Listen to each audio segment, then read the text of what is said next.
অভাবে অনাটনে, বিপদে মুসিবতে, আর হক আর বাতিলের সংঘর্ষ চলাকালীন ধৈর্য ধারণ করা, এটা হলো সবচাইতে একটা বড় কোয়ালিটি। কোরআনে কারিমে সবর শব্দটি সবচাইতে বেশি ব্যবহার করা হয়েছে। সর্বাধিক ব্যবহৃত শব্দ কোনটি? সবর। সবর আরবি একটি মৌলিক শব্দ, এমন একটি মৌলিক শব্দ যার তাৎপর্য অন্য কোন ভাষা দিয়া সবরটা বললে যেমন বোঝানো যায়, অন্য কোন ভাষা দিয়া এটার অর্থ করে এটার হক আদায় করা সম্ভব না। আর এই সবর কোরআনে কারিমে বিভিন্ন জায়গায় বিভিন্ন অর্থে ব্যবহার হয়েছে। যেমন সবর শব্দের অর্থ হচ্ছে অবিচলতা, বাংলায় যা বোঝানো যায়। সবর শব্দের অর্থ হচ্ছে অবিচলতা, দৃঢ়তা, সহিষ্ণুতা, মন মেজাজের সমতা, ধীরতা, স্থিরতা, কষ্ট সহিষ্ণুতা, বরদাস্ত করা। এগুলি এই সবরের এই অর্থগুলি কোরআনে কারিমের বিভিন্ন জায়গায় বিভিন্ন রকম এটাকে ব্যবহার করা হয়েছে। সবর একটি মৌলিক মানবীয় গুণ। এই গুণ যার মধ্যে আছে সে তার নৈতিকতার শীর্ষে পৌঁছে যেতে পারে। আর এই গুণটি যার মধ্যে অভাব, এই সবর যার ভিতরে নাই, সে মানুষের পর্যায়ে পড়ে না। যত অসুবিধা, যত কষ্ট, যত রকমের বিপদ মুসিবত, যত রকমের অসুবিধার সৃষ্টি হয়, তার মূলীভূত কারণ হচ্ছে ধৈর্যের অভাব, সবরের অভাব। দুনিয়ার সমস্ত নবী রাসূলগণ সবর অবলম্বন করেছেন। তারা ছিলেন সবরের মূর্ত প্রতীক। সবর কাকে বলে দুনিয়াবাসীকে তারা তা দেখিয়ে দিয়েছেন। নিজ নিজ কওমের কাছ থেকে যখন কওমের কাছে নবীরা দাওয়াত দিয়েছেন, ইসলামের দ্বীনের দাওয়াত দিয়েছেন, তখনই সমাজপতিরা, রাষ্ট্রশক্তি তাদের উপরে, নবীদের উপরে ভেঙে পড়েছে, অত্যাচার করেছে। আল্লাহর পয়গম্বরেরা এই সমস্ত অত্যাচারের মোকাবেলায় চরম ধৈর্যের পরিচয় দিয়েছেন। কোরআনে কারিমে উল্লেখ করা হয়েছে অত্যাচারের মোকাবেলায় আম্বিয়া কেরাম যা বলেছেন সেটা হলো এই: ওয়ামা লানা আল্লা নাতাওয়াক্কালা আলাল্লাহি ওয়া ক্বাদ হাদানা সুবুলানা। আল্লাহ পাক বলেন, পয়গম্বরেরা বলেছেন আমরা আল্লাহর উপরে ভরসা করব না, তো কার উপরে ভরসা করব? তিনি তো আমাদেরকে সঠিক পথ দেখিয়েছেন, সঠিক রাস্তা আমাদের দেখিয়েছেন, সুতরাং তার উপরেই তো আমরা ভরসা করব। ওয়ালানাসবিরান্না আলা মা আযাইতুমুনা ওয়া আলাল্লাহি ফালিয়াতাওয়াক্কালিল মুতাওয়াক্কিলুন। তোমরা আমাদের যে সব কষ্ট দাও, পীড়ন দাও, সেজন্য আমরা ধৈর্য অবলম্বন করব। তোমরা আমাদেরকে কষ্ট দিচ্ছ, আমরা ধৈর্য অবলম্বন করব আর ভরসা করব কেবলমাত্র তার উপরে যে আল্লাহ রাব্বুল আলামিন আমাদেরকে নবী করে পাঠিয়েছেন। সেই ভরসা করতে হলে সেই আল্লাহর উপরেই তো ভরসা করা উচিত। আমরা সেই আল্লাহর উপরে ভরসা করে আছি। তোমাদের যত খুশি আমাদের বিরুদ্ধে ষড়যন্ত্র করো, আমাদেরকে অত্যাচার করো। কোরআনে কারিমে হযরত হুদ আলাইহিস সালামের ঘটনা আল্লাহ রাব্বুল আলামিন এভাবে এনেছেন, তামাম এলাকার মানুষ তার বিরুদ্ধে ক্ষিপ্ত হয়ে গিয়েছে। সমাজের লোক, রাষ্ট্রশক্তি হযরত হুদ আলাইহিস সালামের উপর অত্যাচারের পাহাড় ভেঙে দিয়েছে। হযরত হুদ আলাইহিস সালাম একা মানুষ, সমাজের রাষ্ট্রশক্তির এই দুর্বিসন্ধির ষড়যন্ত্রের চ্যালেঞ্জ তিনি গ্রহণ করলেন। আর তিনি বললেন, তিনি যেটা বললেন আল্লাহ পাক কোরআনে তা কোট করে দিলেন। দুনিয়ার সমস্ত ইসলামী আন্দোলনের কর্মীদের জন্য আল্লাহ পাক কোট করে দিলেন, সমস্ত মুমিনদের জন্য তা উল্লেখ করলেন। হুদ আলাইহিস সালাম তিনি জাতিকে বললেন, ফাকিদুনি জামিআন সুম্মা লা তুনজিরুন। তোমাদের যত ক্ষমতা আছে সমস্ত ক্ষমতা নিয়ে আমার বিরুদ্ধে তোমরা ষড়যন্ত্র করো, আর আমাকে এতটুকু অবকাশ দিও না। আমি সেই আল্লাহ রাব্বুল আলামিনের উপরে ভরসা করেছি যার কুদরতি হাতের ভিতরে আমার জান, আর গোটা পৃথিবীর সমস্ত প্রাণীর জান যার কুদরতি হাতের মধ্যে। যার হাতের ভিতরে গোটা পৃথিবীর সমস্ত জান, সে আল্লাহর উপরে ভরসা করেছি। যা খুশি তোমরা আমার বিরুদ্ধে করতে পারো। সুবহানাল্লাহ বিহামদিহি। এটার নাম হলো ঈমান, এটার নাম সবর, এটার নাম ধৈর্য। এই ধৈর্য আসে ঈমানে কামেল হলে পরে এবং আল্লাহর উপরে পরিপূর্ণ বিশ্বাস হলে পরে। যদি কারো দিলের মধ্যে কথা বিশ্বাস থাকে যে আমার জন্য আল্লাহর পক্ষ থেকে যদি কোনো বুলেট নির্ধারণ করা থাকে, গোটা বিশ্ব যদি আমাকে পাহারা লাগায়, ওই বুলেট থেকে আমাকে বাঁচাইতে পারবে না। আর আমার জন্য যদি একটা বুলেট আল্লাহ কর্তৃক নির্ধারিত থাকে, তাহলে গোটা পৃথিবীর মানুষ চেষ্টা করেও সেই বুলেট থেকে আমাকে রক্ষা করতে পারবে না। এটার নাম হচ্ছে ঈমান। এই ঈমান যখন মানুষের মধ্যে সৃষ্টি হয়ে যায়, তখন সে বিপ্লবী শক্তিতে পরিণত হয়ে যায়।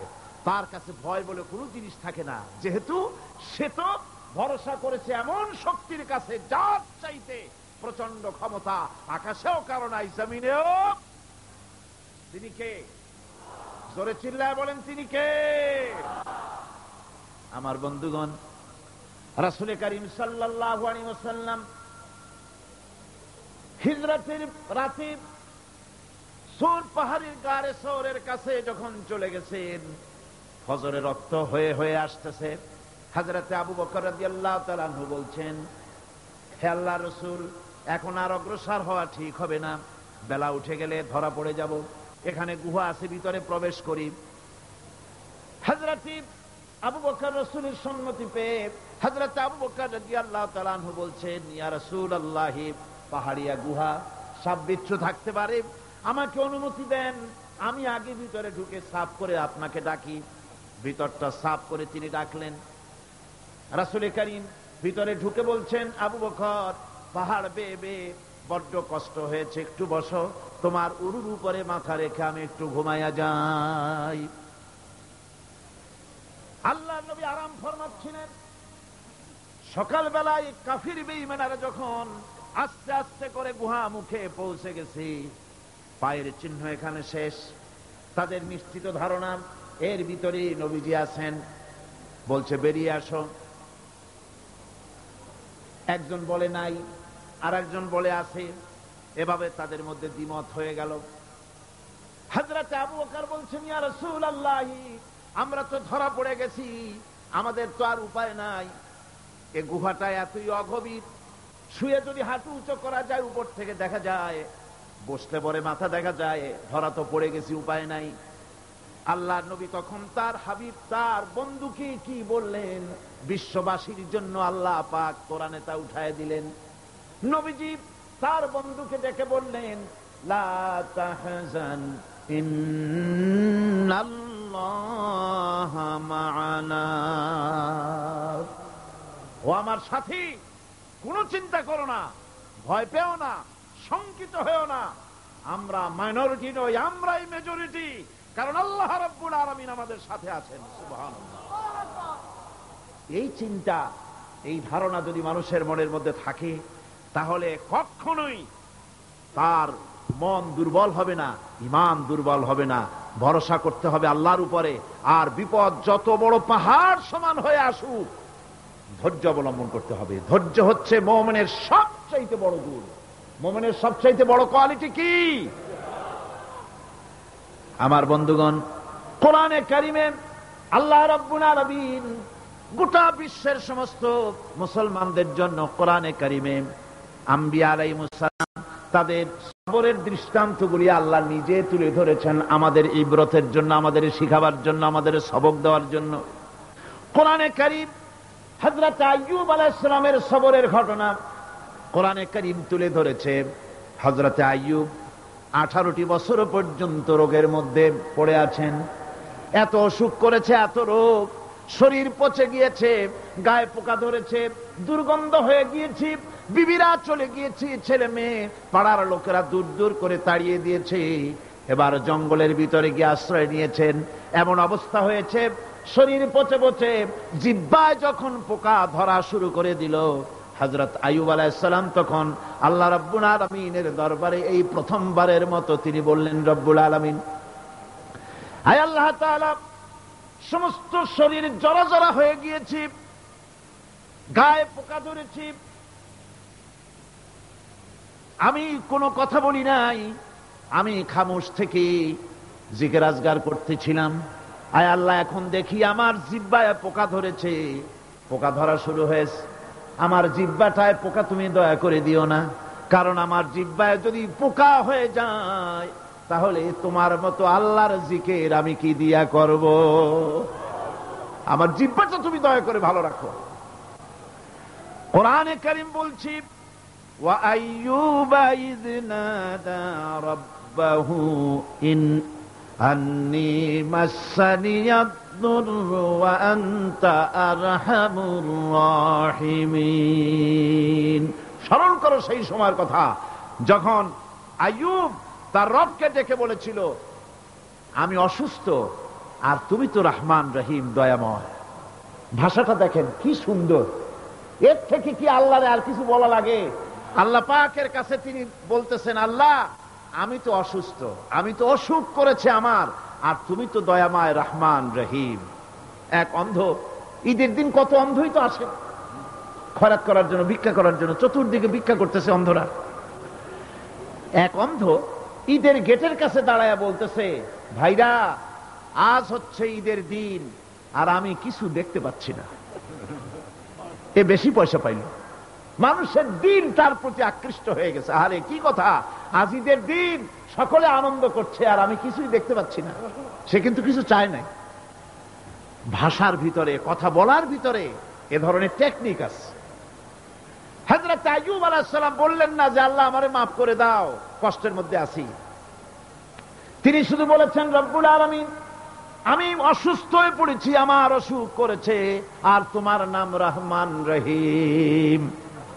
এতটুকু কথা বলেছেন। আল্লাহ রাব্বুল আলামিনের দরজায়, তার দরবারে আইয়ুব আলাইহিস সালামের ডাক চলে গেছে। যায় নাই? কোন অসুবিধা আছে নাকি? কোন অসুবিধা নাই।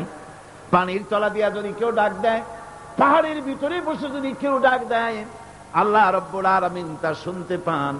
ইউনূস আলাইহিস সালাম মাছের পেটে বসে চিৎকার মেরেছিলেন, লা ইলাহা ইল্লা আনতা সুবহানাকা ইন্নী কুনতু মিনাজ জালিমিন। তিনি বলছিলেন, আয় আল্লাহ তাআলা আমি তোমার প্রশংসা করছি, তুমি ছাড়া উপাস্য নাই, মাবুদ নাই।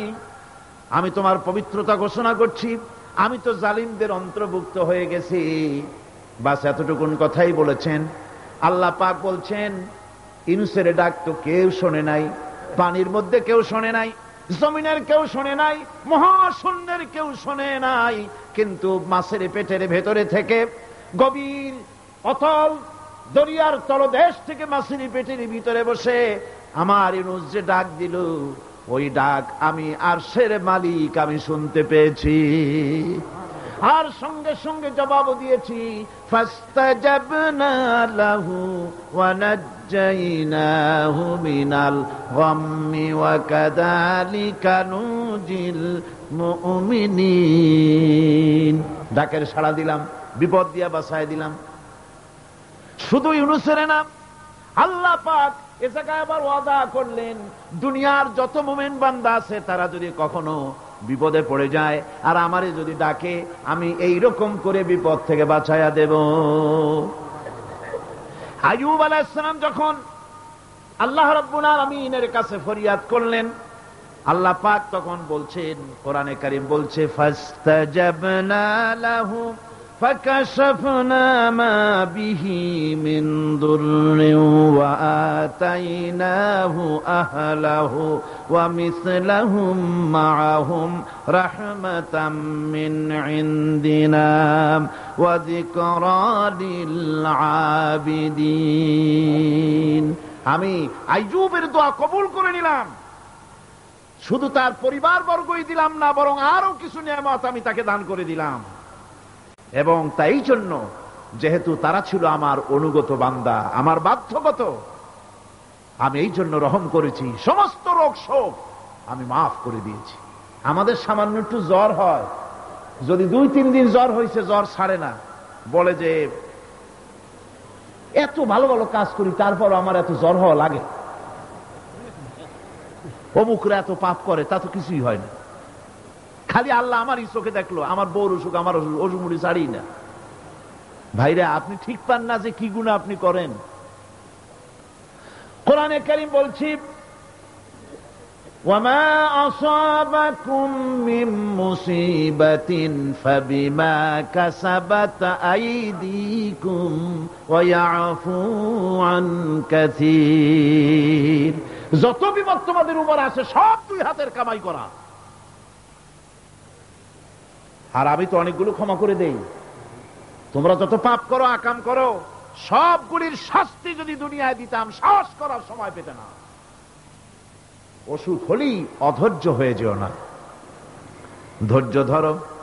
আল্লাহ পাক বলেন, শুধু আইয়ুব নয়, ওয়া ইসমাঈলা ওয়া ইদরিসা ওয়া যাল কিফলি কুল্লুম মিনাস সাবিরিন। এইভাবে করে ইসমাইল, ইদ্রিস, জুলকিফল সবাই ছিল ধৈর্যশীল। জোরে বলেন সুবহানাল্লাহ। ধৈর্যের চরম পরাকাষ্ঠা ছিলেন তিনি। কোরআনে কারীম নবীদের এই কথাগুলি আমাদের শোনাচ্ছেন। হযরত ইয়াকুব আলাইহিস সালাম, কলিজার টুকরা সন্তান হযরত ইউসুফ আলাইহিস সালামের জন্য তার মনটা পাগল ছিল। এত সুন্দর করে আল্লাহ তারে বানাইছিলেন, এত তিনি ছিলেন সৌন্দর্যের পিরামিড, যারে দেখলে চোখ ফিরানো যায় না। এমন সুন্দর সুপুরুষ, যারে দেখি সেই যুগের সুন্দরী যুবতী মেয়েরা রূপের মোহে পড়ে নিজেদের আঙ্গুলগুলি কেটে ফেলে দিয়েছিল। রূপের মোহে এমন অবশ হয়ে গেছে, আঙ্গুল কেটেছে, হাত কেটেছে, টের পায় নাই। আবার ভুল বুঝবেন না, দুনিয়ার সেরা সুন্দর পুরুষ ইউসুফ আলাইহিস সালাম, তা কিন্তু রাসূলের চাইতে বেশি নয়। হযরত উম্মুল মুমিনিন আয়েশা রাদিয়াল্লাহু তাআলা আনহা তিনি বলেছেন, যেই সব সুন্দরী রমণীরা ইউসুফ আলাইহিস সালামকে দেখে রূপের মোহে পড়ে নিজেদের আঙ্গুলগুলো কেটে ফেলেছিল, ওরা যদি আমার হাবিবকে দেখতো, ওরা যদি আল্লাহর রাসূলকে দেখতো, তাহলে হাত কাটতে কাটতে কোন ফাঁকে যে কলিজা কেটে ফেলে দিত, ওরা টের পেত না। আমার বন্ধুগণ, হযরত আইয়ুব আলাইহিস সালাম সন্তানের মায়া, অন্যান্য ভাইরা হিংসায় পড়ে গেল, তারা নিয়ে তাকে কুয়ায় ফেলে দিল। সেখান থেকে তারা একটা ছাগল বা কোনো পশু জবাহ করে তার রক্ত মাখাইয়া জামা এনে হাজির করে দিল। হযরত ইয়াকুব আলাইহিস সালামের সামনে যে তালে নিয়ে খেলা করতে গিয়েছিলাম, আমরা খেলায় লিপ্ত ছিলাম, বাগে খাইয়া ফেলাইছে। এগুলি কি গপ্প? এগুলি কি কোরআন? আল্লাহ পাক শোনাচ্ছেন, বিশ্ববাসীকে শোনাইছেন। সূরা ইউসুফের চাইতে এত সুন্দর উপাখ্যান গোটা পৃথিবীতে আর নাই। সুবহানাল্লাহ। অনেকে ইউসুফ জুলাইখার কেসা খুব মজা করে পড়ে, ফুর্তি করে, প্রেমের গল্প পড়ে। এটা কোনো প্রেমের গল্প নয়। ইউসুফ আলাইহিস সালাম, জুলাইখা ইউসুফ আলাইহিস সালামের জন্য কাঁদতে কাঁদতে চোখ কানা হয়ে গেছে।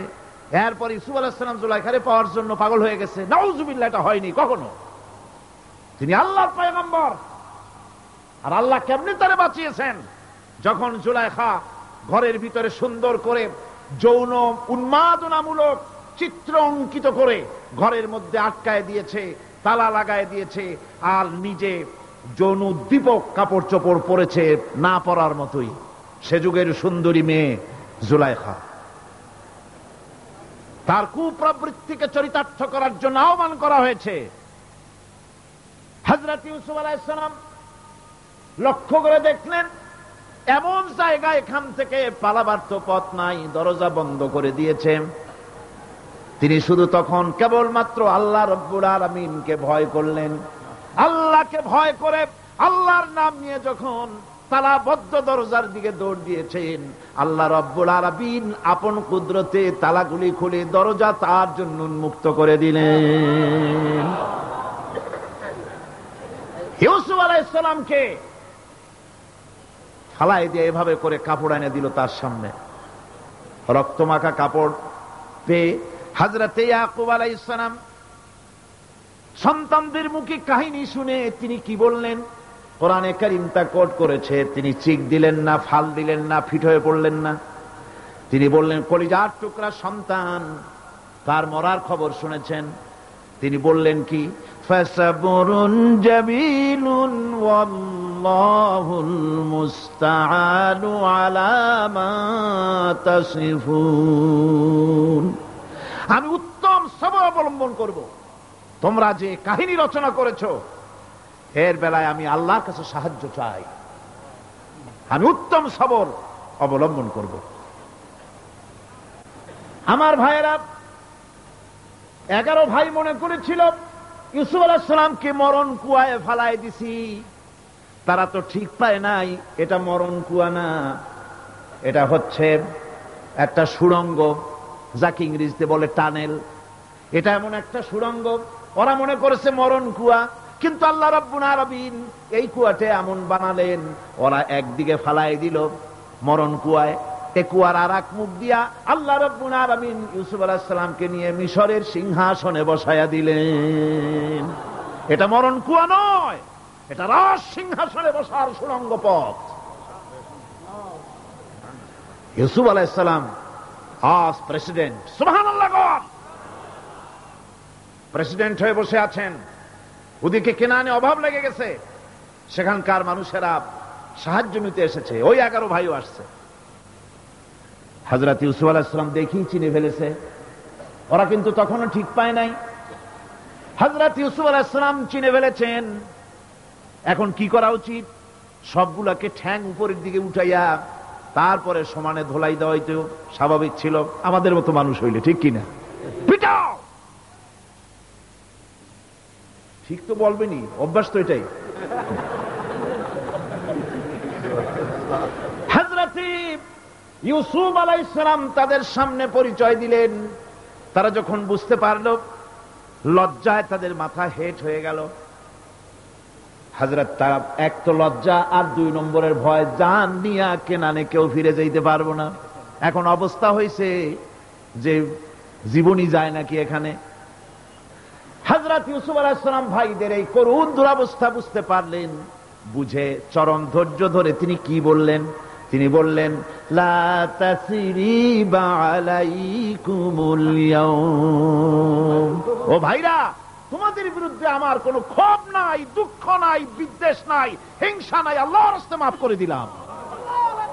সুবহানাল্লাহ। এর নাম পয়গম্বর। এর নাম কি? পয়গম্বর। কিসের লেনিন, কিসের মার্কস? জওয়ানেরা, ভুল পথে মানুষ চলেছিল, আলহামদুলিল্লাহ আল্লাহ এগুলারে ডাস্টবিনে ফালাই দিছে। কারণ আলহামদুলিল্লাহ, আলহামদুলিল্লাহ। পয়গম্বর কারে বলে? কারে বলে পয়গম্বর? কি চরিত্র! রাসূল করিম সাল্লাল্লাহু আলাইহি ওয়াসাল্লাম, তাকে একজন সাহাবী বলছিলেন, হুজুর বলছেন এই কামটা করলা না কেন? সাহাবী বললেন, হুজুর আপনি যদি চোখের ইশারায় বলতেন, মুখ দিয়ে না কইয়া, তাও তো আমি কামটা করে ফেলতাম, আমি তো বুঝি নাই। হুজুর বললেন, চোখের ঠারে ঠারে কাজ করা নবুয়তের শান নয়। আল ওয়াদুহু ওয়াস সারাহা, নবীরা যা করেন তা ডাইরেক্ট, কোনো বক্রতা নাই, স্পষ্ট কথা। আমার ভাইরা, হযরত ইউসুফ আলাইহিস সালাম বিনিয়ামিনকে কাছে নিয়ে পরিচয় দিলেন তার ভাইদের সামনে। কোরআনে কারীম বলছে, ক্বালা আনা ইউসুফ ওয়া হাদা আখি ক্বাদ মান্নাল্লাহু আলাইনা ইন্নাহু মান ইয়াত্তাকি ওয়া ইয়াসবির ফাইন্নাল্লাহা লা ইউযীউ আজরাল মুহসিনিন। আমি ইউসুফ, আর এই হচ্ছে আমার ভাই। আল্লাহ আমাদের উপর ইহসান করেছেন। প্রকৃতপক্ষে যারা আল্লাহকে ভয় করে এবং সবর এখতিয়ার করে, আল্লাহ এভাবে তাদেরকে, তাদের আমলকে নিষ্ফল হতে দেন না। আমার এই জামাটা নিয়ে যাও। হযরত ইয়াকুব আলাইহিস সালাম, কলিজার টুকরা সন্তান ইউসুফ আলাইহিস সালামের বিরহ যন্ত্রণায় ছেলেকে কতদিন দেখে না, কাঁদতে কাঁদতে চোখ দুটো অন্ধ হয়ে গেছে। মিশর থেকে কেনানের দিকে জামা রওনা হয়েছে। কোথায় মিশর, কোথায় কেনান? জামা যখন রওনা হয়ে গেছে, হযরত ইয়াকুব বলতেছেন, আমি যেন আমার ইউসুফের গন্ধ নাকে পেতেছি। জামা চলে এলো, চোখের উপরে রাখলেন, আল্লাহ রাব্বুল আলামিন তাকে চক্ষুষ্মান বানাইয়া দিলেন। ভাইরা আমার, পয়গম্বরেরা সবর করে গোটা দুনিয়ার মানুষের সামনে দৃষ্টান্ত সেট করেছেন সবর কারে কয়। আমার ভাইরা, হযরত ইব্রাহিম আলাইহিস সালামের কথা আল্লাহ পাক কোরআনে কারিমে বলছেন সবর কারে কয়। দেখো, শেখো সবর কারে কয়। আল্লাহ পাক বললেন, ইব্রাহিম, তোমার বিবি আর তোমার নবজাতক এই সন্তানকে রেখে আসো মক্কা নগরীতে। তিনি চলে গেলেন, সেখানে ঘর নাই, বাড়ি নাই, কিচ্ছু নাই, চতুর্দিকে ধুধু বালু আর মরুভূমি। হযরতে হাজরা বলছেন, ইব্রাহিম, সামান্য পানি আর খাবার দিয়া আমার সন্তান শুদ্ধ এখানে রেখে যেতেছো, আমি কি অপরাধ করেছি? কোনো জবাব নাই। দুইবার তিনবার বলার পরে হাজরা বলছেন, ইব্রাহিম গো, তবে কি আমার আল্লাহর হুকুম মতো আমারে রেখে যাচ্ছ নাকি? হযরত ইব্রাহিম আকাশের দিকে আঙ্গুল উঁচু করলেন। কথা বলবেন, বাক শক্তি বেরোচ্ছে না। 80 বছর বয়সের সময় একটা বাচ্চা আল্লাহ তারে দিচ্ছেন। আর এমন বাচ্চা, পয়গম্বরের ছেলে, কি সুন্দর চেহারা, মরুভূমির উপরে ফালাই দিয়াছো। ফালাই দিয়ে রওনা হয়ে যাচ্ছেন, মুখ দিয়া কথা সরছে না, আকাশের দিকে দেখালেন। হযরত হাজরা বুঝতে পারলেন। হযরত হাজরা বলেন, ইব্রাহিম, কোনো চিন্তা নাই, নিশ্চিন্ত মনে বাড়ি ফিরে যাও। আমি আমার আল্লাহর উপরে এতটা ভরসা করি, আল্লাহর হুকুমে যদি আমার এখানে রেখে যেয়ে থাকো, ওই আল্লাহ পাক আমাকে আর আমার কলিজার টুকরা ইসমাইলকে পানিতে আর খাবারে মারবেন না, অবশ্যই তিনি ব্যবস্থা করবেন। ব্যবস্থা হয়ে গেল। হযরত ইসমাইল বড় হয়ে গেলেন। আল্লাহ পাক অর্ডার করলেন, জবাহ করো ছেলেকে। হযরত ইব্রাহিম আলাইহিস সালাম যখন জবাহের প্রস্তাব করলেন, হযরত ইসমাইল তা আপত্তি করতেন, বাবাজি, আমার মায়ের আর আমাকে বাচ্চা অবস্থায় ফেলে গেলেন, খাবার দেন নাই, পরার দেন নাই, বছরের পর বছর আমাদের এখানে কাটলো, দেখতেও আসেন নাই, আজ আসছেন জবাহ দিতে।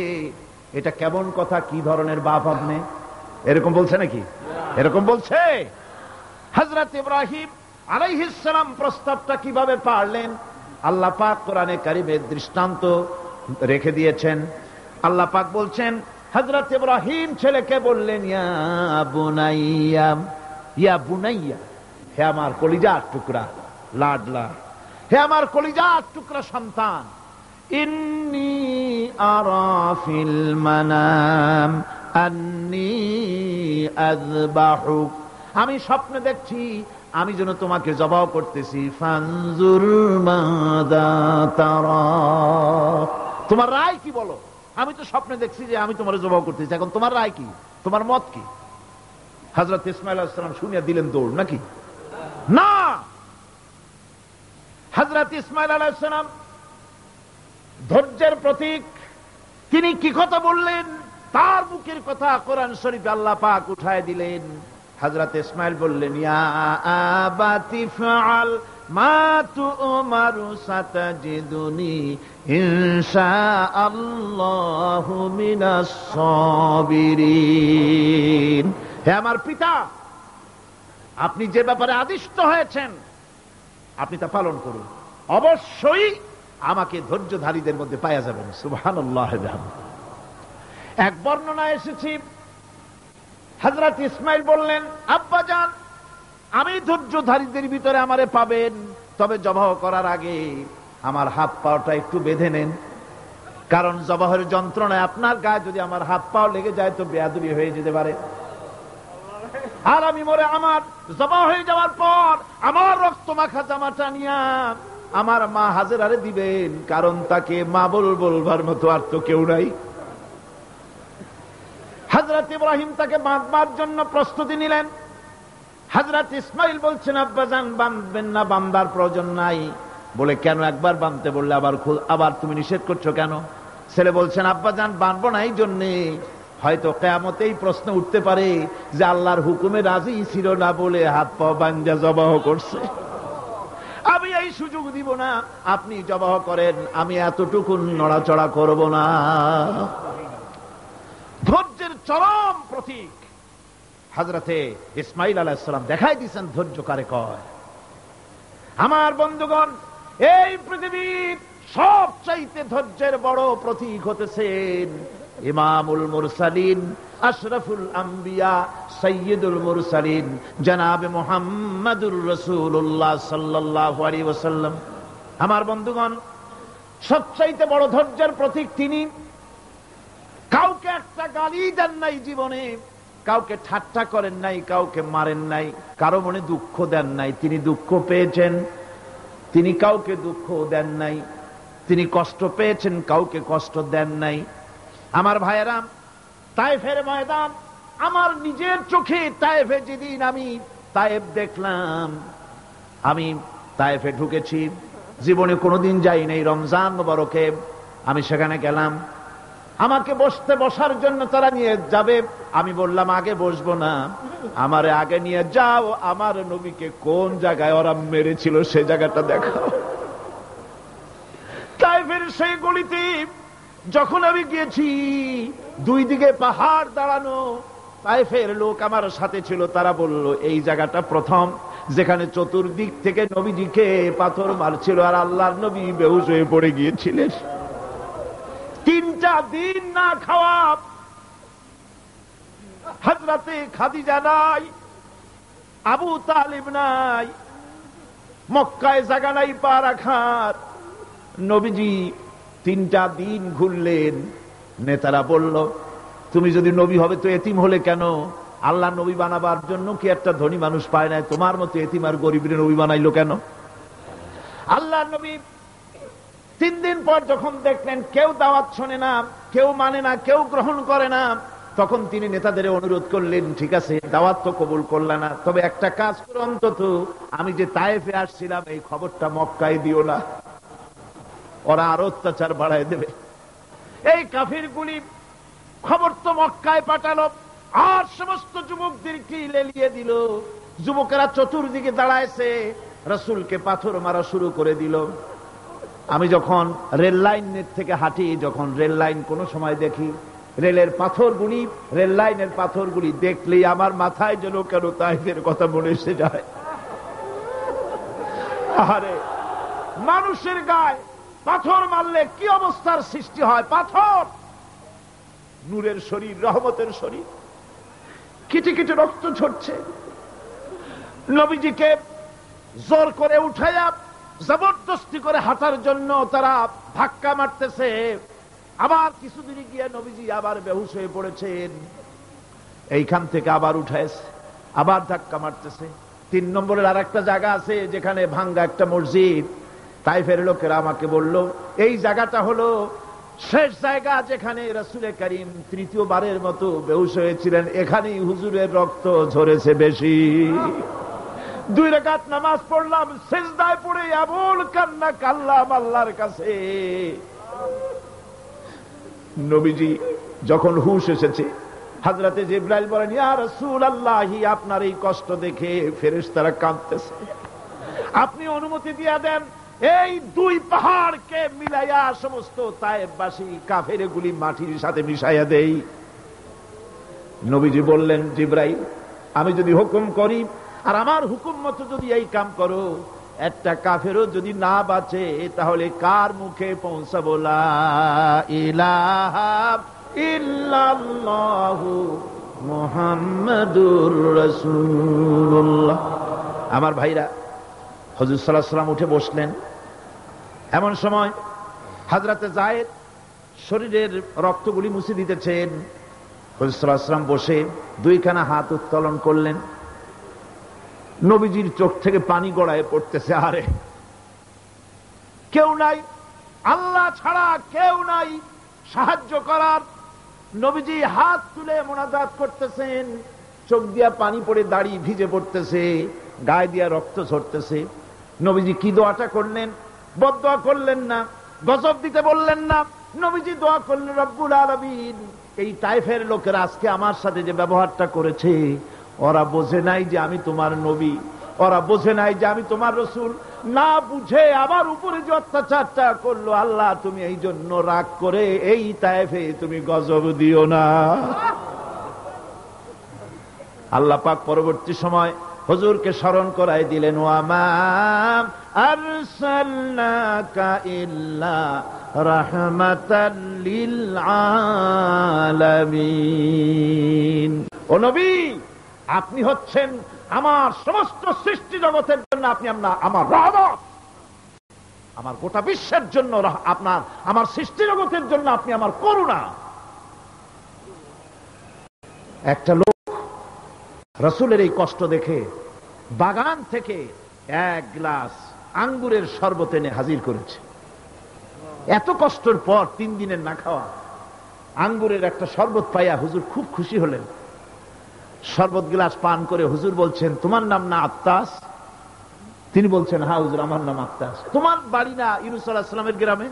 বলে, হ্যাঁ, আমার বাড়ি সেই গ্রামে। তা আপনি কি করে জানলেন আমার নাম আত্তাস আর আমার বাড়ি ইউনূস আলাইহিস সালামের গ্রামে? আপনি জানলেন কি করে? হুজুর বললেন, আমি নবী, হযরত ইউনূস নবী, একজন নবীর খবর আর একজন নবীর কাছে থাকে। রাসূল করিম সাল্লাল্লাহু আলাইহি ওয়াসাল্লাম সবর ইখতিয়ার করেছিলেন, ধৈর্য অবলম্বন করেছিলেন, আর আল্লাহ পাক তাকে নির্দেশ করেছেন, সবর করো। ওয়াত্তাবি' মা ইউহা ইলাইকা ওয়াসবির হাত্তা ইয়াহকুমাল্লাহ। তুমি কেবল সেই জিনিসের অনুসরণ করো যা আমি তোমার প্রতি অবতীর্ণ করেছি। আমি আপনার উপরে যেটা অবতীর্ণ করেছি ওটার অনুসরণ করুন, আর সবর ইখতিয়ার করুন যতক্ষণ না আল্লাহর পক্ষ থেকে চূড়ান্ত ফয়সালা না আসে। ধৈর্য ধরুন, ধৈর্য ধরুন। আমার ভাইরা, কাফেরদের নির্যাতনের মোকাবেলায় আল্লাহ পাক তার হাবিবকে সান্ত্বনা দিয়েছেন। যখন কাফেররা নির্যাতন করতেছে, আহারে, হযরতে বেলাল নির্যাতিত, হযরতে সুমাইয়া নির্যাতিতা, হযরতে খাব্বাব, হযরতে খুবাইব, হযরতে আম্মার রিদওয়ানুল্লাহি তাআলা আলাইহিম আজমাইন, এত মার হতেছে।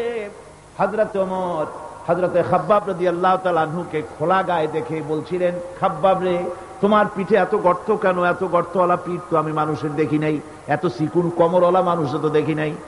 তিনি বলেছেন, ওমর, তুমি কি ভুলে গেছো?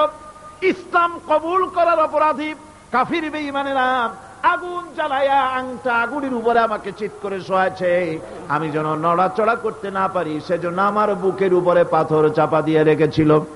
গায়ের চর্বি আর রক্ত গলে গলে পড়ে আগুন নিবেছে, আর আগুন গোশত পুড়ে যে পিঠের মধ্যে প্রবেশ করেছিল আজও পর্যন্ত পিঠের সেই গর্ত সেরে যায় নাই। এভাবে অত্যাচার হচ্ছিল সাহাবীদের উপর। আল্লাহ রাব্বুল আলামিন তার হাবিবকে সান্ত্বনা দিলেন, ওয়াসবির ওয়ামা সাবরুকা ইল্লা বিল্লাহি ওয়ালা তাহজান আলাইহিম ওয়ালা তাকু ফি যায়কিম মিম্মা ইয়ামকুরুন। হে রাসূল, সবরের সাথে কাজ করতে থাকুন। আপনার এই সবরের তৌফিক তো আল্লাহই দিয়েছেন, আর ওদের সমস্ত ষড়যন্ত্র, ওদের অপকৌশলে আপনি দুঃখিত হবেন না, চিন্তা করবেন না, ভারাক্রান্ত হবেন না। আপনি নিশ্চিত থাকুন। ওয়াসবির লিহুকমি রাব্বিকা ফাইন্নাকা বিআয়ুনিনা। হে নবী, আপনার রবের চূড়ান্ত ফয়সালা আসা পর্যন্ত ধৈর্য ধারণ করুন। আপনি তো আমার চোখের সামনে। সুবহানাল্লাহ, সুবহানাল্লাহ। আপনি আমার চোখের সামনে। কে আপনাকে কি করবে আমি দেখবো না? সুবহানাল্লাহ। মন্ত্রী যদি, এই সলিমুদ্দিন মার্কা মন্ত্রী যত আছে, এই মন্ত্রীরা যদি কয়, বেটা তোর ভয় কিসে, আমি তোকে দেখছি না, সাহসটা কেমন বাড়ে, কেমন বাড়ে সাহস। আর এ কোনো মন্ত্রী ছাতা মাথা না, কোন প্রেসিডেন্ট রাজা বাদশা না, আকাশ আর জমিনের মালিক আমার আল্লাহ রাব্বুল আলামিন বলছেন, হাবিব, কোন চিন্তা নাই, আপনি আমার চোখের সামনে। ওরা চায় আপনাকে দুনিয়া থেকে মিটাই দিতে, আর আমি চাই ওয়ারাফানা লাকা যিকরাক, আপনার প্রশংসা তো হবে গোটা বিশ্ব জুড়ে, সর্বত্র ছড়িয়ে যাবে আপনার নাম। সুবহানাল্লাহ বিহামদিহি। আল্লাহ পাক অন্যত্র বলেছেন, ওয়ালাকাদ কুযযিবাত রুসুলুম মিন ক্বাবলিকা ফাসাবারু আলা মা কুযযিবু ওয়া উযু হাত্তা আতাহুম নাসরুনা।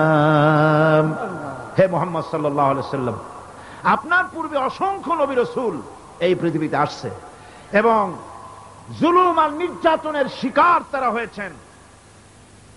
অবশেষে তাদের প্রতি আল্লাহর সাহায্য এসেছে। সুতরাং আপনাকেও ধৈর্য ধারণ করতে হবে। ধৈর্য ছাড়া কোনো পথ নাই। ধৈর্য আপনাকে ধারণ করতেই হবে। আর এই ধৈর্য ধারণ করলে পরে আল্লাহর চূড়ান্ত ফয়সালা আসবে, তখন আল্লাহ পাক মেহেরবানি করবেন। আমার ভাইয়েরা, এই ধৈর্য পৃথিবীর সমস্ত পয়গম্বরেরা ধৈর্য অবলম্বন করেছেন, কখনো অধৈর্য হন নাই। দিন কায়েমের সংগ্রামে নবী রাসূলগণ দারুণ ভাবে সবর ইখতিয়ার করেছেন।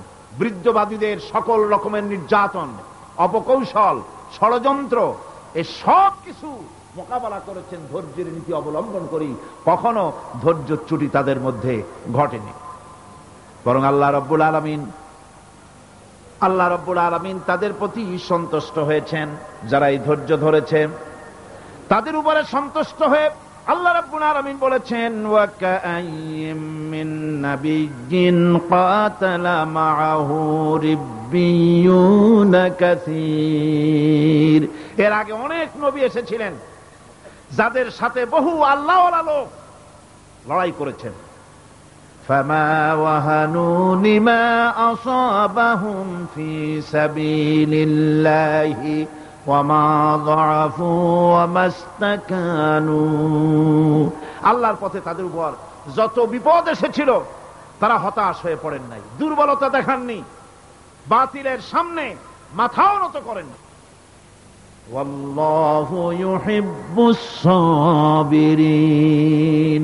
আর আল্লাহ পাক ধৈর্যশীল যারা, তাদেরকে আল্লাহ পাক ভালোবাসেন। আমার ভাইরা, ধৈর্যের পরিচয় রাসূল করিম সাল্লাল্লাহু আলাইহি ওয়াসাল্লাম ওহদের ময়দানে যখন আক্রান্ত হয়ে গেলেন, চতুর্দিকে কাফেররা ঘিরে ধরেছে, বাঁচার কোনো পথ নাই। সাহাবায়ে কেরাম রাসূলকে পাহারা দিলেন। যারা রাসূলকে পাহারা দিতে দাঁড়ায়ছেন, জীবন দিয়া পাহারা দিতে দাঁড়ায় গেছে। রাসূলের দিকে মুখ দিয়া, পিঠটা বাইরের দিকে দিয়ে রাসূলকে পাহারা দেওয়া শুরু করেছেন। হুজুরকে পাহারা দিতে যারা দাঁড়িয়েছিলেন, কাফের কর্তৃক নিক্ষিপ্ত কি তীরগুলি এসে যখন বিঁধতেছিল, শুধু একজন সাহাবী হযরত তালহার পিঠের ভিতরে রাসূলকে হেফাজতের জন্য 80টা তীর একজনের পিঠের মধ্যে গিয়ে ঢুকেছে। এক অসতর্ক মুহূর্তে নবীজির ডান্ডা মোবারক শহীদ হয়ে গেল, শিরস্ত্রাণ ভেঙে গেল, লোহার কড়া প্রবিষ্ট হয়ে গেল কপালের ভিতরে। হুজুর মাথা ঘুরে পড়ে গেলেন। হযরত আবু উবাইদা রাদিয়াল্লাহু তাআলা আনহু হুজুরের মস্তক মোবারককে কোলে করে নিয়ে তারপরে বহু কষ্ট করে মাথা থেকে লোহার কড়া বের করলেন।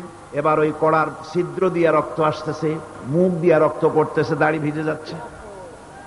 বুখারী শরীফে এসেছে, আল্লাহর নবী দুইখানা হাত নিজের চেহারার উপরে মলে আনে টাটকা রক্ত চোখের সামনে দেখে বলছেন, আহারে, এই কওমের ফালা কি করে হবে, এই কওমের মুক্তি কি করে হবে, এই কওমের নাজাত কি করে হবে, যে কওম তার নবীর চেহারা রক্ত দিয়ে লাল বানাইয়া দিল। নবীজি বললেন, আল্লাহুম্মা গফির লি কওমি ফাইন্নাহুম লা ইয়ালামুন। আয় আল্লাহ পাক, আমার এই কওম বুঝতে পারে না, ওদেরকে মাফ করে দাও। খবর ছড়িয়ে গেল নবীজি শহীদ হয়ে গিয়েছেন। খবর ছড়িয়ে গেল চতুর্দিকে, মদিনায় খবর ছড়িয়ে গেল। মানুষ পাগলের মতো দৌড়ানো শুরু করে দিল। এক মেয়ে লোক দৌড়াচ্ছে ওহদের দিকে। কয়েকজন সাহাবীর সঙ্গে দেখা, তারা জিজ্ঞেস করলেন, দৌড়াও কেন মহিলা, যাও কই? কয় ওহদের দিকে যেতেছি। কয় যায় এত কোনো লাভ নাই, যেহেতু তোমার যে স্বামী এসেছিলেন জিহাদের ময়দানে তিনি তো শহীদ হয়ে গেছেন। মহিলা বলতেছে, কে শহীদ হয়েছে শুনতে চাই না, আগে বলো নবীজি কেমন আছেন। আবার কিছুক্ষণ পর আর কয়েকজনের সঙ্গে দেখা, তারা বলছে, মেয়ে লোক দৌড়াও কই? যাচ্ছি ওহদের দিকে। তারা বলছেন যে কোনো লাভ নাই, তোমার যে দুইটা কলিজার টুকরা সন্তান ওহদে এসেছিল দুটোই শহীদ হয়ে গেছে। মা বলতেছে, ও সাহাবী, কে শহীদ হয়েছে শুনতে চাই না, তাড়াতাড়ি করে বলো আল্লাহর নবী মুহাম্মদুর রাসূলুল্লাহ সাল্লাল্লাহু আলাইহি ওয়াসাল্লাম কেমন আছেন। দৌড়াতে দৌড়াতে উহুদের মাঠে সাহাবায়ে কিরাম পরিবেষ্টিত, আল্লাহর নবীর কাছে গিয়ে হুজুরের জীবিত চেহারা মোবারকের দিকে তাকায়া মেয়ে লোকটি কাঁদতেছে আর বলতেছে, ইয়া রাসূলুল্লাহ, আমার স্বামী মরা শোক, আমার কলিজার টুকরা দুইটা সন্তান মরা শোক আমার কলিজা থেকে মুছে গেছে, আপনি বেঁচে আছেন, তামাম মুসলমানদের এর চাইতে বড় সান্ত্বনা আর নাই। ভাইরা আমার, রাসূল করিম সাল্লাল্লাহু আলাইহি ওয়াসাল্লাম এভাবে করে ধৈর্যের পরিচয় দিয়েছেন। গালাগালি দেন নাই, রাগ করেন নাই, বদদোয়া করেন নাই। সুবহানাল্লাহ কোন, জোরে কোন সুবহানাল্লাহ। ভাইরা আমার, এই সবর এমন মহান বৈশিষ্ট্য, এর মধ্যে রয়েছে জিহাদের ময়দানে যদি লোক কম হয় আর যদি তাদের মধ্যে সবর থাকে, বেশি সংখ্যক লোকের উপরে আল্লাহ পাক সবরকারীদেরকে বিজয়ী করে দিবেন। কোরআনে কারীমে রব্বুল আলামিন বলেন, কাম মিন ফিয়াতিন কালিলাতিন গালাবাত ফিআতান কাসীরাতাম বিইذনিল্লাহ আল্লাহু মা'আস সাবিরিন। এমন ঘটনার বহু নজির আছে যে কম সংখ্যক লোকেদের উপরে আল্লাহ পাক, বেশি সংখ্যক লোকেদের উপর আল্লাহ পাক কম সংখ্যক লোকদেরকে জয়ী করে দিয়েছেন। আল্লাহু মা'আস সাবিরিন, আর আল্লাহ আছে ধৈর্যশালীদের সাথে। আল্লাহ আছে কাদের সাথে? দেখেন না বদরের কামটা, বদরের ময়দান, 313 জন মুসলমান, অস্ত্রপাতি নাই, সামান্য সামান্য অস্ত্র, আর কাফেরেরা এসছে হাজারেরও বেশি। আমার বন্ধুগণ, ধৈর্য কত বড় কাম দিল, ধৈর্য ধারণ করেছেন তারা, আল্লাহর উপরে ভরসা করেছেন। আল্লাহ রাব্বুল আলামিন অস্ত্রের কাজ কি দিয়া করায় দিলেন। একজন সাহাবী এসে বলছেন, হুজুর, জিহাদের ময়দান, ইসলামের প্রথম জিহাদ, আমার কাছে তো অস্ত্র নাই, মেহেরবানি করে একটা অস্ত্র আমারে দেন, আমি লাফায় পড়ি জিহাদের মধ্যে।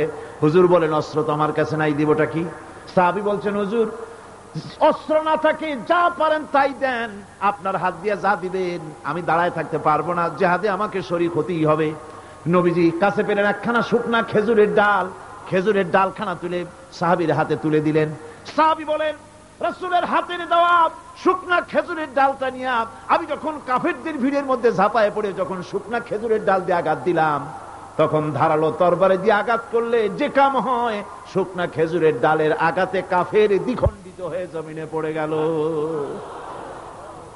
ভাইরা আমার, আল্লাহ রাব্বুল আলামিন সবর যারা করে, সংখ্যা যদি কম হয়, আল্লাহ পাক তাদেরকে বিজয়ী করে দেবেন, এই ওয়াদা আল্লাহ রাব্বুল আলামিন করেছেন। এই সবরের গুণ ছাড়া জান্নাতেও প্রবেশ করা যাবে না। সবর যদি না থাকে বেহেশতে যাওয়া যাবে না। ভালো করে মনে রাখেন, আল্লাহ পাক বলছেন, আম্মা হাসিবতুম আন তাদখুলুল জান্নাতা ওয়া লাম্মা ইয়া'লামিল্লাহুল্লাযীনা জাহাদু মিনকুম ওয়া ইয়া'লামাস সাবিরিন। তোমরা কি মনে করেছো এমনি বেহেশতে চলে যাবা? এটা কি মামু বাড়ির আবদার নাকি? এমনি বেহেশতে চলে যাবা? অথচ আল্লাহ রাব্বুল আলামিন এখনো দেখেন নেননি যে তোমাদের মধ্যে কারা জিহাদ করতে প্রস্তুত, কারা তোমাদের মধ্যে জিহাদ করে জান দেওয়ার জন্য প্রস্তুত, আর কারা ধৈর্যধারী, এটা তো আল্লাহ এখনো দেখে নেন নাই। সুতরাং হক এবং বাতিলের সংগ্রামে লিপ্ত হতে হবে। আল্লাহ দেখতে চান কারা জীবন দিতে চায়। সুতরাং ইসলামী আন্দোলনে যারা শরীক হবে, তাদের বিপদ এবং মুসিবত দিয়ে আল্লাহ রাব্বুল আলামিন তাদের সাহসিকতা এবং ধৈর্যের পরীক্ষা নিবেন। কোরআনে কারীম বলছে, ওয়ালানাবলুআন্নাকুম হাত্তা না'লামাল মুজাহিদিনা মিনকুম ওয়াস-সাবিরিনা ওয়া নাবলুয়া আখবারাকুম। অবশ্যই আমি তোমাদেরকে পরীক্ষার সম্মুখীন করব, আর তোমাদের মধ্যে সত্যিকার মুজাহিদ, দৃঢ়তা অবলম্বনকারী কারা, আমি তা দেখব।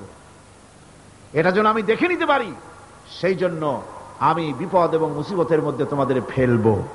ধৈর্যধারীদের উপরে আমার রহমত অবশ্যই থাকবে। সবর এমন এক সম্পদ যা ধারণ করলে পরে আল্লাহ রাব্বুল আলামিন রাষ্ট্রীয় ক্ষমতা দান করে দেন। সুবহানাল্লাহ। জোরে কোন সুবহানাল্লাহ। ধৈর্য ধারণ করলে আল্লাহ রাষ্ট্রের মতো বিরাট নিয়ামত আল্লাহ হাতে তুলে দিবেন। তার প্রমাণ কোরআন শরীফ আল্লাহ বলছেন, বনি ইসরাইলরা মিশর থেকে যখন বহিষ্কার হয়ে গেল, তাদের যখন পা রাখার কোনো জায়গা থাকলো না, বনি ইসরাইলরা মিশর থেকে যখন বহিষ্কার হয়ে গেল, এরপরে আল্লাহ পাক তারা যখন ধৈর্য অবলম্বন করলো, আল্লাহ পাক তাদের ব্যাপারে বলছেন, ওয়া আওরাসনাল কওমাল্লাযীনা কানু ইউস্তাদআফুনা মাশারিকাল আরদি ওয়া মাগারিবাহাল্লাতী বারাকনা ফিহা। আর তাদের স্থলে আমি নির্যাতিত লোকদেরকে প্রতিষ্ঠিত করলাম। পশ্চিম এবং উত্তরের তাদেরকে আমি পশ্চিম এবং পূর্বের উত্তরাধিকারী তাদেরকে বানায় দিলাম। বিরাট এলাকা তাদের হাতে আমি তুলে দিলাম। ওয়া তাম্মাত কালিমাতু রাব্বিকাল হুসনা আলা বানি ইসরাঈলা বিমা সাবারু।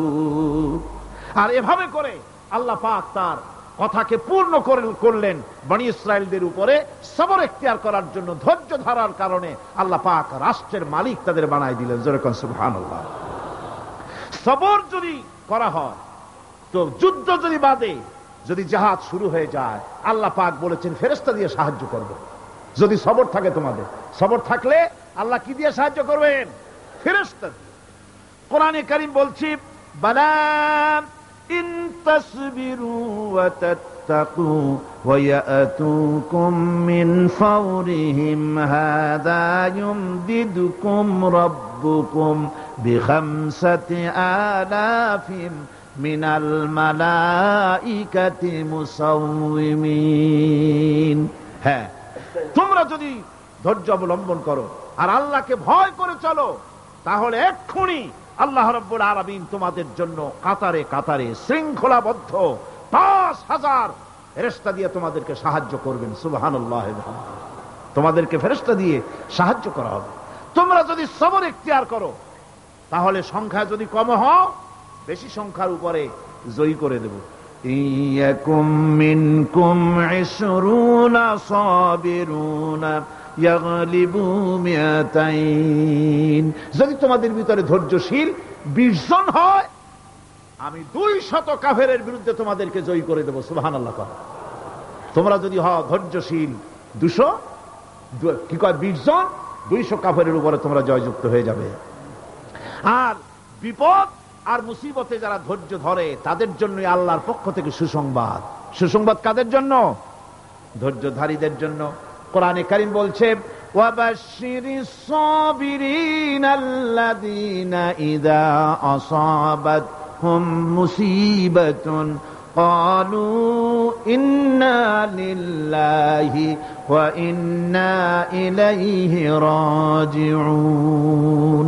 সুসংবাদ সেই সব ধৈর্যশালীদের জন্য যারা নাকি বিপদ এবং মুসিবতে আসলে যারা বলে, কি বলে? পড়েন আমার সাথে, ইন্না লিল্লাহি ওয়া ইন্না ইলাইহি রাজিউন। এটা শুধু আমাদের লোকেরা কেউ মরলে পড়ে, এটা শুধু মরার সময় নয়, বরং যে কোনো বিপদ আর মুসিবত এলে মোমেন বান্দা যারা, তারা কি পড়বে? ইন্না লিল্লাহি ওয়া ইন্না ইলাইহি রাজিউন। নিশ্চয়ই আমরা আল্লাহর জন্য এবং আমাদের সকলকেই আল্লাহর কাছে ফিরে যেতে হবে, প্রত্যাবর্তিত হতে হবে। সবরকারীদের জন্য রয়েছে জান্নাতের সুউচ্চ সম্মানের জায়গা। জান্নাতে সবচেয়ে সম্মানজনক জায়গা আল্লাহ রাব্বুল আলামিন ধৈর্যশালীদেরকে দান করবেন। কোরআনে কারীম বলছে, উলাইকা ইউজসাউনাল গুরফাতা বিমা সাবারু ওয়া ইউলাক্কাউনা ফিহা তাহিয়াতাও ওয়া সালামা। এরা হলো সেই সব লোক যাদেরকে প্রদান করা হবে বেহেশতের সুউচ্চ মঞ্জিল, কারণ তারা সবর ইখতিয়ার করেছিল, তারা সবর করছিল, এই জন্য বেহেশতের সবচাইতে ভালো জায়গা তাদের দেওয়া হবে। কোন আলহামদুলিল্লাহ, জোরে কোন আলহামদুলিল্লাহ। এবং জান্নাতে সবরকারীদেরকে সম্বর্ধনা দেওয়া হবে, সম্বর্ধনা দেওয়া হবে। খালিদিনা ফিহা হাসুনাত মুস্তাকাররাও ওয়া মুকামা। চিরদিন তারা জান্নাতের ভেতরে বসবাস করবে এবং কতই না সুন্দর, কতই না উত্তম জায়গা সবরকারীদের জন্য আল্লাহ বেহেশতের মধ্যে রেখে যাবেন। জান্নাতে প্রবেশ করার সাথে সাথে চতুর্দিক থেকে ফেরেশতারা ছুটে আসবে সবরকারীদের জন্য। ওয়াল মালাইকাতু ইয়াদখুলুনা আলাইহিম মিন কুল্লি বাব। চতুর্দিক থেকে ফেরেশতারা তাদেরকে ইস্তেকবাল করবে। কি বলবে? সালামুন আলাইকুম বিমা সাবারতুম ফানি'মা উকবাদ-দার। তোমাদের প্রতি শান্তি বর্ষিত হোক, কারণ তোমরা পৃথিবীতে সবর অবলম্বন করেছিল। কতই না উত্তম জায়গা, কতই না সুন্দর জায়গা আল্লাহ রাব্বুল আলামিন সবরের বিনিময় তোমাদেরকে দান করেছেন। সুতরাং এই সবর হচ্ছে মুসলমানদের জন্য সবচেয়ে বড় নিয়ামত। আজ আমার তো মনে হয় পৃথিবীতে মুসলমানরাই সবচেয়ে বেসবর। ট্রেনে যাবে, বসা নিয়ে বেসবর, টিকিট নিয়ে বেসবর, বাসের মধ্যে বেসবর, বাজারে যাবে বেসবর, স্কুলে যাবে বেসবর, যেখানে যান সব জায়গায় আমরা বেশি অধৈর্য। ঠিক কিনা কর? সামান্য সামান্য জিনিস নিয়ে ঝগড়া করা, মারামারি করা, এই হচ্ছে আমাদের ট্র্যাডিশন। ধৈর্য অবলম্বন করতে হবে জীবনের সকল ক্ষেত্রে। এই ধৈর্য আমাদেরকে রক্ষা করতে হবে। এই ধরনের ধৈর্য যদি আমরা অবলম্বন করতে পারি, তাহলে আল্লাহ পাক বলছেন উলাইকাল্লাযীনা সাদাকু ওয়া উলাইকা হুমুল মুত্তাকুন।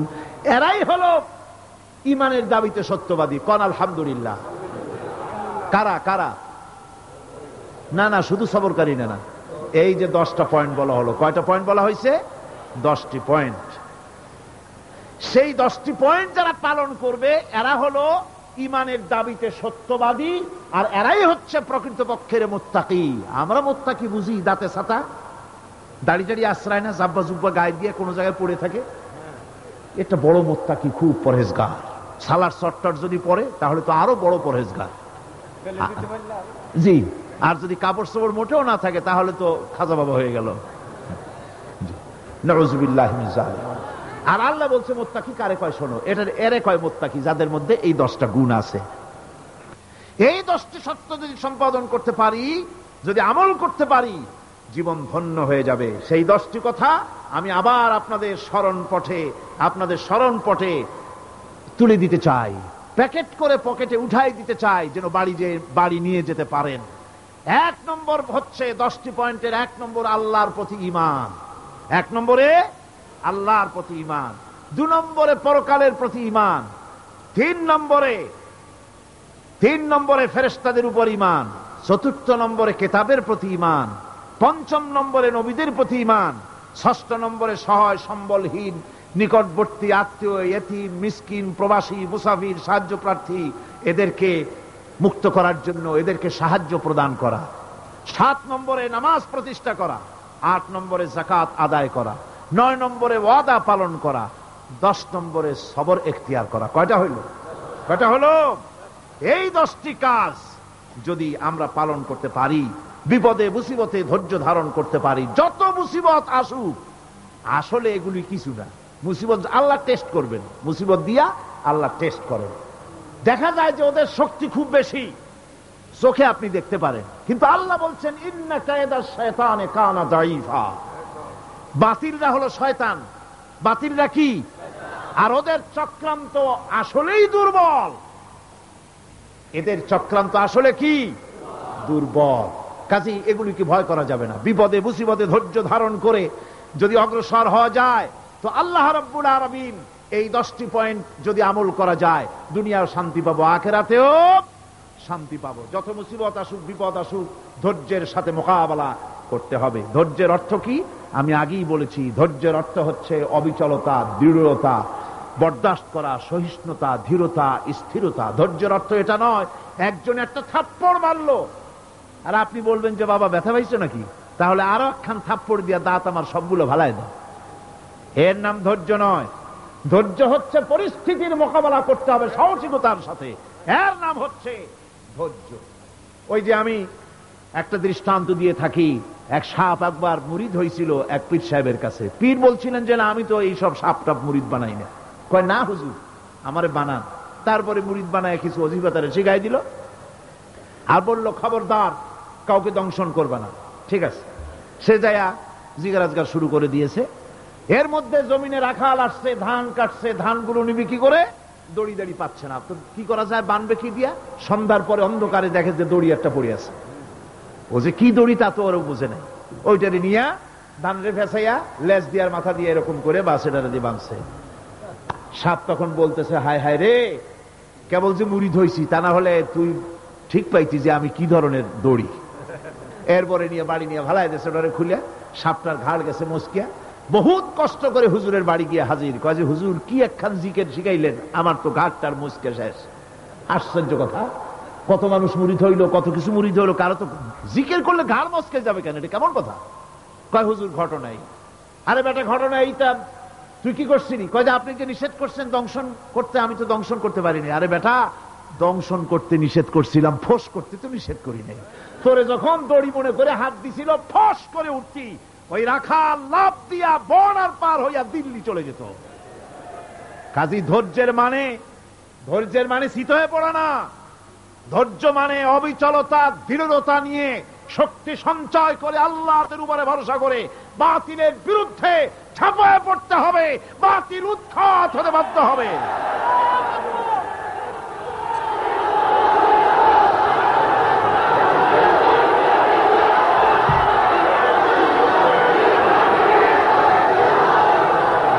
ভাইরা আমার,